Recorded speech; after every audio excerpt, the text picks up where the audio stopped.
Bagong lipat si Mara sa isang maliit, ngunit maayos na kondo sa Mandaluyong.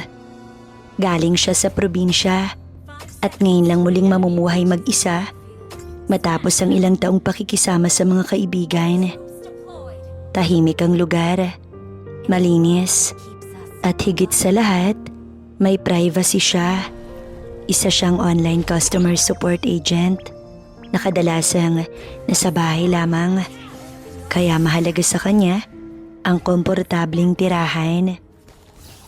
Isang hapon, napansin niyang may ilang picture frame pa siyang hindi nasabit sa dingding.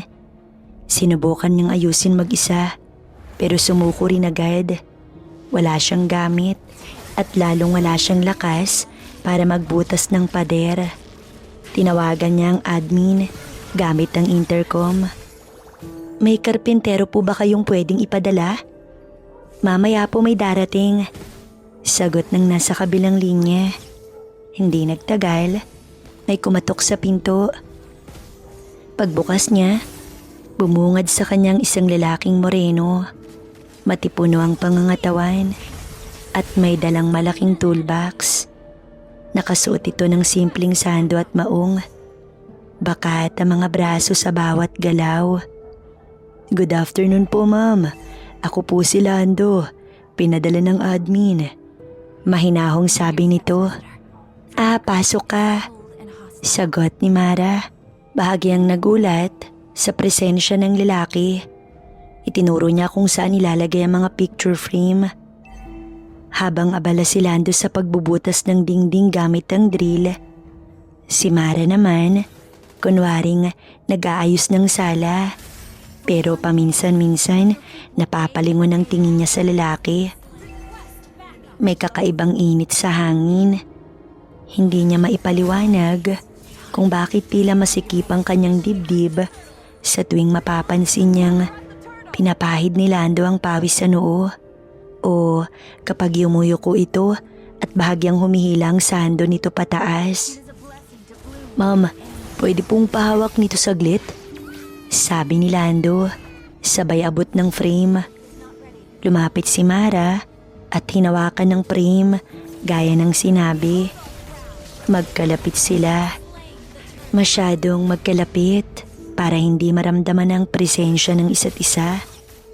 Napansin niya ang init ng braso ni Lando at ang banayad na amoy ng pawis na halos sa amoy ng kahoy at bakal. Saglit na nagkatitigan ng dalawa. "Okay lang po ba kayo?" tanong ni Lando. Mababa ang boses. Tumango naman si Mara. "Oo, okay lang." May ilang segundong katahimikan. Walang nagsasalita. Pero may malinaw na tensyon sa kanilang pagitan. Isang damdaming hindi kailangang ipaliwanag. Nang matapos ang trabaho, umatras si Lando at ngumiti. "Tapos na po, ma'am." "Salamat," sagot ni Mara. Ramdam pa rin ang mabilis na tibok ng kanyang puso. Bago umalis si Lando, muli silang nagkatinginan. Isang tingin na may naiwan, isang pakiramdam na hindi agad mawawala. At nang maisara ni Mara ang pinto, napahawak siya sa kanyang dibdib. Grabe, bulong niya sa sarili. Hindi niya alam kung muli pa silang magkikita. Pero alam niyang may isang alaala ang hapong iyon na mananatili sa kanya. Tahimik, mainit, at hindi basta makakalimutan. Maghapon pa ring bumabalik sa isip ni Mara ang presensya ni Lando. Ang boses nito, ang titig, at ang init na naiwan sa sala kahit matagal na itong umalis. Habang nakaupo siya sa sofa, paulit-ulit niyang tinitingnan ang mga picture frame sa dingding. Perpekto ang pagkakakabit, pero ang pakiramdam niya ay may kulang pa. Kinagabihan, bigla niyang naisip ang business card na iniwan ni Lando sa mesa. Kinuha niya iyon, nag-atubili sandali, tsaka nag-type ng mensahe. "Kuya Lando, Pasensya na ha. May isa pa palang frame na gusto kong ipabitin. Pwede ka ba bukas? Hindi nagtagal may reply. Pwede po ma'am, anong oras? Napangiti si Mara. Hapon po. Kinabukasan, sinadya niyang magbihis ng simple. Pero kaakit-akit, isang maluwag na damit na sapat ang haba, buhok na bahagyang basa pa, at walang masyadong alahas. Hindi siya nagmamadali. Alam niyang may oras. Nang kumatok si Lando, siya mismo ang nagbukas. Saglit na napatigil ang lalaki. Good afternoon, sabi nito, bahagyang nagulat. Pasok, sagot ni Mara. Mas mahinahon kaysa kahapon. Sa kwarto niya ilalagay ang huling frame. Habang inaayos ni Lando ang mga gamit, tumayo si Mara sa gilid ng kama. Nagkunwaring nag-aayos ng kumot. Ramdam niya ang mga sulyap, hindi bastos, pero malinaw. Dito sana, sabi ni Mara, sabay turo sa dingding. Lumapit siya ng kaunti, sinadyang magkalapit sila. Okay po, sagot ni Lando, mababa ang boses. Habang nagbubutas ito, nagtanong si Mara, mainit ba dyan? Gusto mo ng tubig o kape? Napatingin si Lando sa kanya. Tubig na lang po. Pag-abot ni Mara ng baso, nagtagpo ang kanilang mga daliri. Walang nagsalita, walang umatras, sandali lang. Pero sapat para maramdaman ang kuryente sa kanilang pagitan. Salamat, bulong ni Lando. Ngumiti si Mara. Walang anuman. Natapos ang frame. Tumayo si Lando at umatras ng isang hakbang. Pero nanatili ang tingin niya kay Mara. Tila may hinihintay. Kuya Lando, pwede ka bang magpahinga sandali? Nag-alinlangan ng lalaki tsaka tumango. Umupo sila sa gilid ng kama. Magkalapit, pero hindi nagdidikit. Tahimik, mabigat ang hangin. Hindi kita tinawag lang dahil sa frame. Aminado ni Mara. Diretso ang tingin. Huminga ng malalim si Lando. Ma'am, kung hindi ka komportable, pwede ka nang umalis. Pero kung okay lang, hindi niya na tinapos ang sinabi. Hindi na rin kailangan. Dahan-dahang tumango si Lando. Isang malinaw na sagot. Walang pagmamadali, walang pilitan, isang desisyong pareho nilang pinili sa sandaling yun. Sa labas, tahimik ang gabi. Sa loob ng kwarto'y may init na unti-unting lumalalim. Hindi minamadali, hindi kailangang ipakita pero ramdam na ramdam. At sa gabing yun, pareho nilang alam, hindi lang iyon tungkol sa isang frame sa dingding, kundi sa isang damdaming matagal nang naghahanap ng pagkakataon. Tahimik ang kwarto. Tanging mahinang ugong ng aircon ang maririnig. Nakaupo si Mara sa gilid ng kama, habang si Lando ay nasa harap niya. Ramdam nila ang tensyon, hindi mabigat, hindi mainit. Dahan-dahang inabot ni Lando ang kamay ni Mara. Hindi ito tumutol. Sa halip, mas hinigpitan pa niya ang hawak. Sigurado ka ba? Muling tanong ng lalaki. Seryoso ang tono. Oo, sagot ni Mara. Lumapit ng marahan si Lando. Parang ayaw siyang matakot. Nang magdikit ang kanilang mga labi, unay banayad lamang. Isang halik na puno ng pag-iingat. Ngunit nang tumagal, naging mas ramdam ang init at kagustuhan. Napahiga na si Mara sa kama kasabay ni Lando. Ang mga halik, bumaba sa pisngi, sa leeg, habang ang mga kamay Dahan-dahang gumagalugad. Walang pagmamadali. Walang pilit. Napapikit si Mara. Bahagyang napabuntong hininga sa bawat haplos ni Lando. Ramdam niya ang init ng katawan ni Lando. Ang tibok ng dibdib nito nakasabay ng kanya. Sabihin mo lang kung gusto mong huminto. Bulong ni Lando. Ngumiti si Mara at hinila siya palapit. Iyon na ang sagot. Ang mga sandali naging mas malalim. Ang mga haplos ay mas tiwala. Ang mga halik ay mas buo.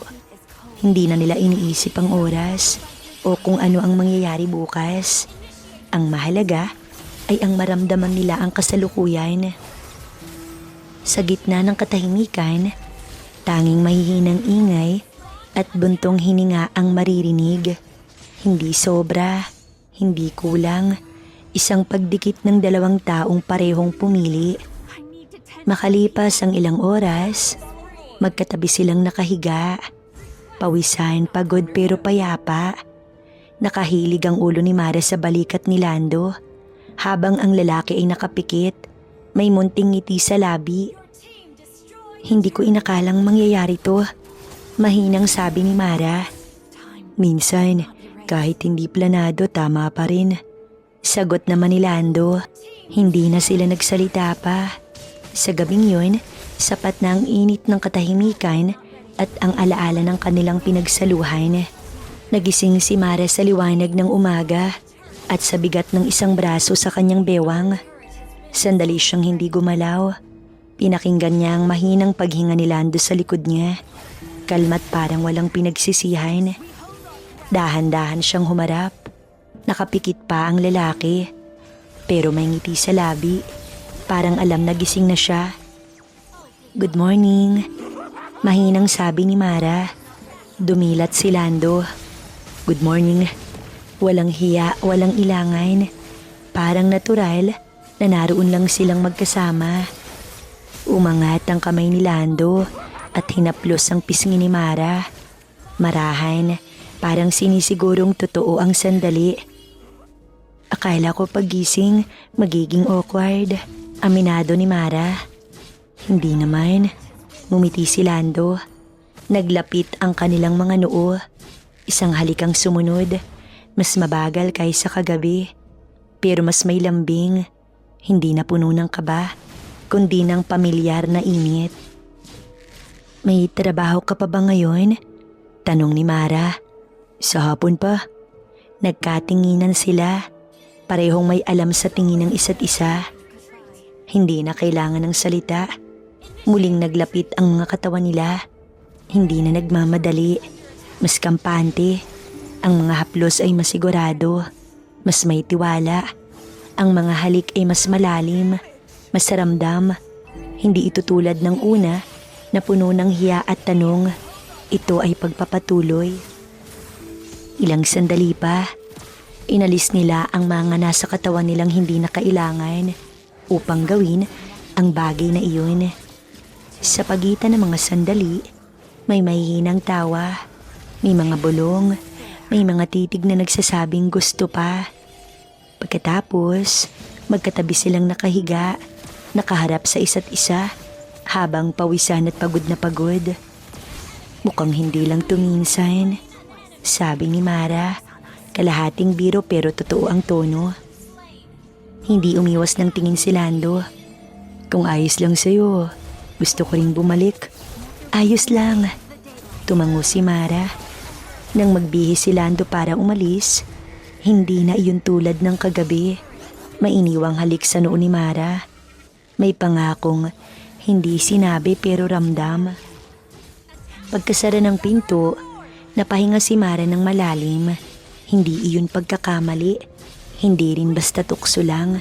At habang nakatingin siya sa dingding kung saan nakasabit ang picture frame, napangiti siya. Alam niyang sa susunod na tumunog ang doorbell, handang-handa na siya. Ilang araw na ring pabalik-balik si Lando sa kondo ni Mara. Minsan may aayusin, minsan may dadalhing gamit, at minsan wala talagang dahilan kundi makita siya. Alam nilang pareho yun. Isang hapon, maaga siyang dumating. Hindi pa man nakakapasok. Ramdam na ni Mara ang presensya niya sa likod ng pinto. Parang kabisado na ang katawan niya ang tunog ng katok. Pagbukas niya, magkalapit agad sila. Hindi na sila nagbatian ng mahaba. Hindi na nagkunwaring may aayusin pa. Sa unang tinginan pa lang, malino na pareho silang naghihintay sa sandaling yun. "Namiss kita." Mahina, gigil, ngunit diretsong sabi ni Lando. Hindi na sumagot si Mara. Hinila niya ang kwelyo ng lalaki at inilapit sa labi. Doon pa lang, sa bungad ng pinto nagtagpo na ang init. Mga halik na walang pag-aalinlangan. Mga kamay na alam na ang dadaanan. Isinara ni Lando ang pinto gamit ang paa. Hindi inaalis ang labi sa kay Mara. Dahan-dahan, parang sinasanay ang sarili. Pero ramdam na ang gigil na matagal nang kinikimkim. "Sa loob tayo," bulong ni Mara. Hindi na sila naghiwalay habang papasok. Sa bawat hakbang, mas lalong naglalapit ang mga katawan. Sa sala pa lang, napaupo si Mara sa sofa. Hinila si Lando pababa sa kanya. Ang mga halik ay bumagal sandali. Hindi dahil humihinto, kundi dahil ninanamnam. Ang mga kamay ay masigurado na. Parang kabisado na ang init ng isa't isa. "Palagi kang ganyan pag kumakatok ako," pilyong sabi ni Lando. "Ikaw din." Ngumiti si Mara. Nagkatawanan sila ng mahina, pero agad ding naluhod sa katahimikan ng sandali. Muling naglapit ang mga noo, mga labi. Isang ulit na hindi na bago pero hindi rin nagsasawa. Pagkatapos, magkatabi silang nakahiga sa sofa. Magkahawak kamay. Walang pangako, walang tanong. Pareho nilang alam kung bakit sila bumabalik. At sa tuwing may kakatok muli sa pinto, alam na ni Mara. Hindi na lang iyon tunog ng katok, kundi paalala ng init na palaging naghihintay sa loob. Dumating si Lando isang gabi na wala ng dalang toolbox. Isang maliit na ngiti lang at ang pamilyar na tingin na matagal ng kabisado ni Mara. Sa pagbukas pa lang ng pinto, ramdam na niya, iba ang hangin. "Hindi ka ba magtatanong kung may aayusin?" Pabirong tanong ni Mara. Umiling si Lando. "Wala na." Nagkatinginan sila. Tahimik pero mabigat ang kahulugan. Sa gabing yon, hindi sila nagmadali. Umupo muna sila sa sala. Magkatabi, magkahawak ang kamay. "Alam mo, hindi na lang ito basta pagdalaw." Seryosong sabi ni Lando. "Oo, ramdam ko." Sagot naman ni Mara. Hindi na nila kailangang ulitin ang mga nangyari noon. Ang init ay nandoon pa rin, pero mas malinaw na ngayon.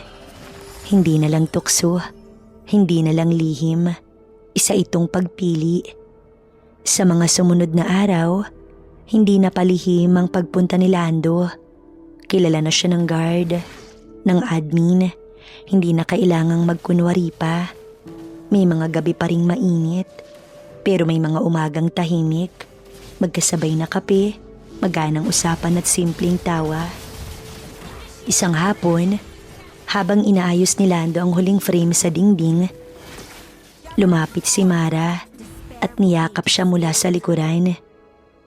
Hindi ko inakalang. Ang tatawag lang ako ng karpentero. Ganito ang magiging dulo. Ako rin. Ngumiti si Lando. Natapos ang frame. Wala nang kailangang ayusin. Pero hindi iyon ang wakas ng pagpunta ni Lando. Iyon ang simula.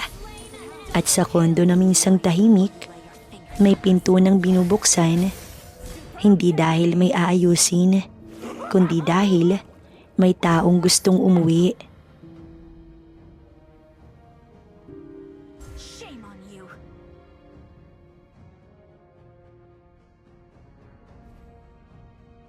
Launch attack. We hold our ground. Mind your steps, Vista.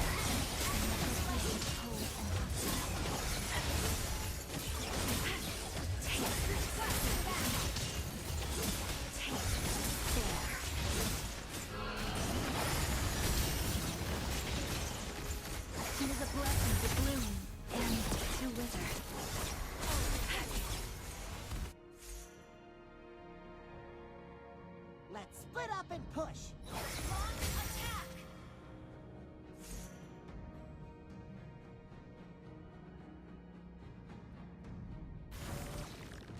I'll be the beacon that guides Necrokeep through the dark. Request backup! For the fallen, retreat! What? Oh, stop! Initiate retreat!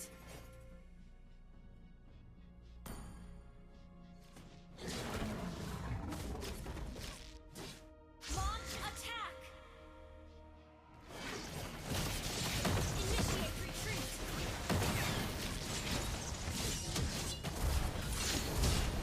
Shut down!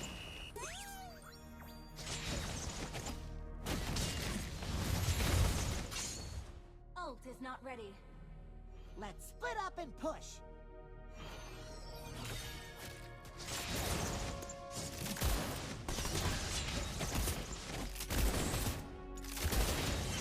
Request backup! Initiate attack! Our turret is under attack. Our turret has been destroyed. Killing spree! There. Request backup! Request backup! Request backup!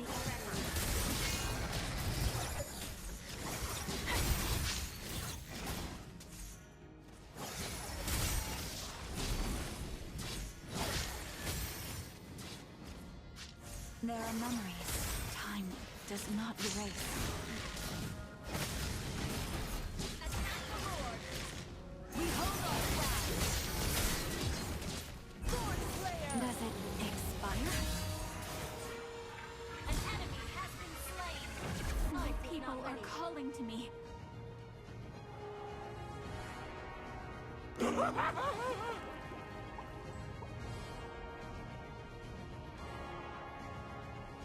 Taste the despair. Initiate retreat. An ally has been Split up and push. Taste the despair. Leave. Request backup. We hold our ground. Solo kill. Mega kill. Despair. Taste the despair.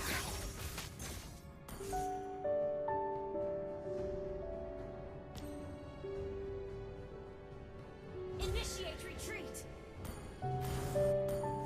Tears and laughter. Such extravagant phrases. Request backup. Launch attack. Mind your step, Initiate visitor. retreat. For Necrokeep is cold and hostile. Initiate retreat.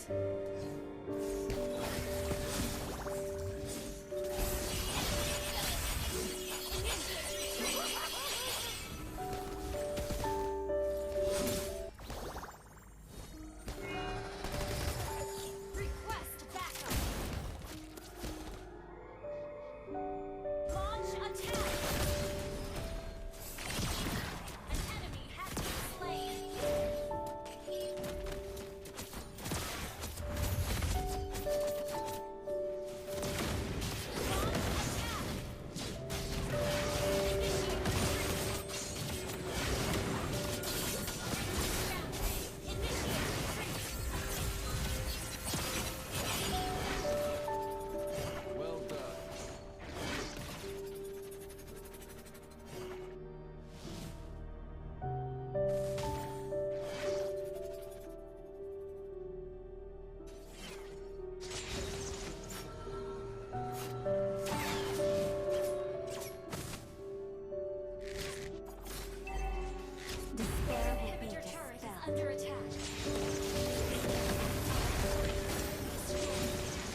memories time does not erase.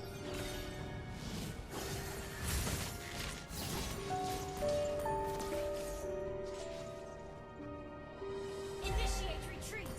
In memory of the fallen. Battle spell in cooldown.